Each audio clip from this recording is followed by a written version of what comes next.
Odam nimishqa odam go'shtini yemaydi? Angliyalik bir nafar riyosatchi o'zining yo'tisidagi go'shtni olib pishirgan. Bu o'zining pishirilib bo'lgan go'shtning purug'ini purgandan keyin o'zining go'shtga bo'lgan xumarni bosolmag'ila tas qilgan. Uning deyishicha bu odam go'shtining purug'i intayin qiniq bo'lib, cho'chqa go'shti, to'xu go'shtidami mazalik. Eg'iziga solgandan keyin hissiyotni xuddi to'xuning mayda go'shti va kala go'shti ta'miga o'xshatgan. Amaliyotda Angliyada odam go'shti esa qonun xilof bo'lib, bu sabab tufayli riyosatchi o'zining bu go'shtini yemagan. Balki bu go'shtning purug'idan avrish kelib, kala go'shti va cho'chqa go'shtidan foydalanib, odam go'shti ta'mli hamburg bulkasini yasab chiqqan. Hamda bu hamburg bulkasining ta'mini yoqtirib yegan. Jungo tarixida nihoyat ko'plagan odam yegan voqealar xotirlangan. Zirji Tonja nomli kitobda inson sharoit qarab go'shtxo'r bo'ladi degan gap ko'p qatim ko'rilgan. Bu gapning ma'nosi bo'lsa, turmush yaxshi bo'lmagan chaqda odamlar yeydigan narsa topolmaslik tufayli bir-birini yeydi. Bu qisqagina bir jumla xat oshchog'dagi jamiyatning naqadar zulm ekanligini tushuntirgan. Chonji yillarda Jang Shanxun nurg'ulgan odamni yegan hamda o'xshamagan odam go'shtlarga o'xshamagan ism qo'ygan. Quritilgan odam go'shtini ikki putliq qo'y deb atagan. Qirg'an va uruq ojiz odamning go'shtini o't qo'yib berish deb atagan. Chiroyli qizlarning go'shtini havas qilmaslik deb atagan. Kichik bolalarning go'shtini sungan so'mak deb atagan. G'arb tarafdagi madaniyatlarda mu odam badanini do'riq ishlatgan. 17-asrda og'riqni pasaytiradigan dori texnik tadqiq qilib chiqmagan chog'da Yevropadagi boyvachchilar odamning jasadini ezib, uni holatga akilib, doriga aralashtirib og'riq to'xtatilgan maqsadga yetgan.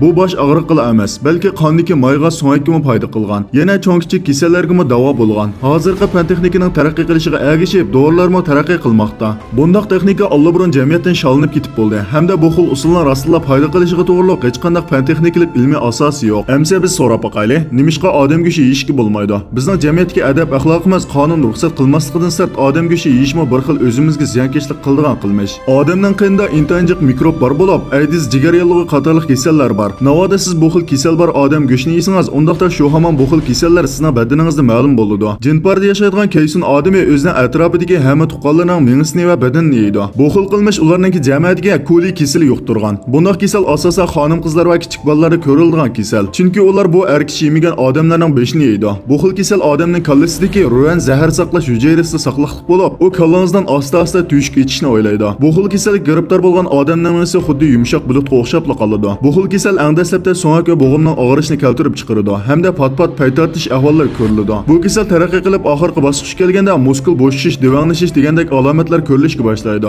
Eng oxirida o'limga qarab mangadi. Ruhan zahar saqlash hujayrasining ismida zahar xiti bo'lgani bilan, lekin bu hujayra hargizmi mikro emas. Bu hujayra ruhan oqsiligini o'zgarish tufayli borliqqa kelgan. Bu hujayraning sirtqi yuzi ruhan oqsilining sirtqi yuzi bilan o'pma o'xshash bo'lg'achqa, odam badanining kasaldan mudofaalash sistemasi bu hujayrani tanlab chiqarib o'tolmaydi. Shunlashqa bu xil hujayradan saqlanish roliga yetolmaydi. Hamda bu xil hujayraning davomli ko'payishining oldini olg'il bo'lmaydi. Bu xil hujayraning ko'payishiga ergishib, odamning hujayralari buzilish qarab mangadi. Bu hujayraning ko'payish usuli o'zini nusxalash emas, balki normal bo'lgan ruhan oqsil hujayrasi bilan birga oxirida zaharli ruhan shahar hujayrasiga aylanadi. Bu hujayraning yashash iqtidori intayin kuchli bo'lib, yuqori temperaturada ko'ydirish yoki chayziranglik binafshi nur orqali ko'ydirishmi uni yo'qotish roliga yetolmaydi. Uni tadqiqotchilar odam badanidan sirtqi muhitni yo'qotmoqqa nihoyat etas. Odam badanidan buni yo'qtiman deyish asosan mumkin bo'lmaydigan ish. Bu xil zahar hujayrasi angdaslabda kolning badanida bayqalgan. Chet elliklar odatda hayvonotlarning ichki a'zolarini yemaydi. Shunlashqa ular o'ltirilib bo'lgan kichik hayvonlarning ichki a'zolarini davomli yemeklik sifatida boshqa hayvonlarga yeygizadi. Bu sabab tufayli kichik kollarning badanidagi ruhan zahar hujayrasi ko'paygan. Oxirida bu kollar g'aljirlik kasaliga giribtor bo'lgan. Hozirgi madaniyatlik jamiyatda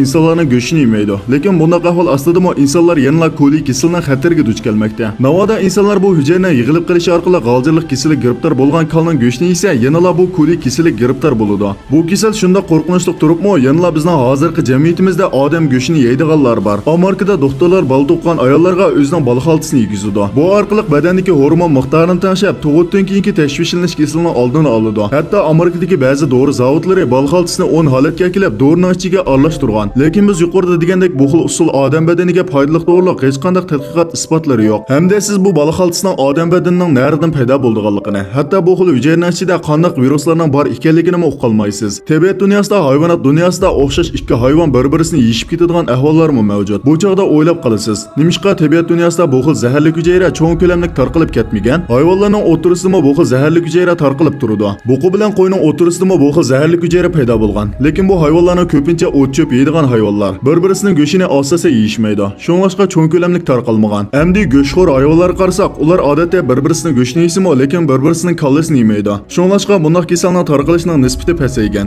Yana bir sabab bo'lsa, bir xil hayvonning tinda bu zaharli hujayra yig'ilib, kasal qo'zg'alish bosqichiga yetib bo'lguncha boshqa hayvonlar tufayli yeyilib ketgan bo'lishi mumkin. Bu xil hujayra qo'zg'algan kasalning unumli unumli davolash usuli hozirgacha ko'rilmadi. G'aljirlik kasali giribtor bo'lgan kalaga nisbatan bu kasalni yo'qotishning eng unumli usuli kuydirib o'tish hamda bu usul orqali bu kasalning cho'ng ko'lamda tarqalib ketishining oldini olg'ili bo'ladi. Bugungi mazmunlar mushu yerda oyoqlashdi. Mazmun zarra yaragan bo'lsa bizni qo'llab yulduzdan mana sovq qiling. Qo'llash shunchalik oddiy.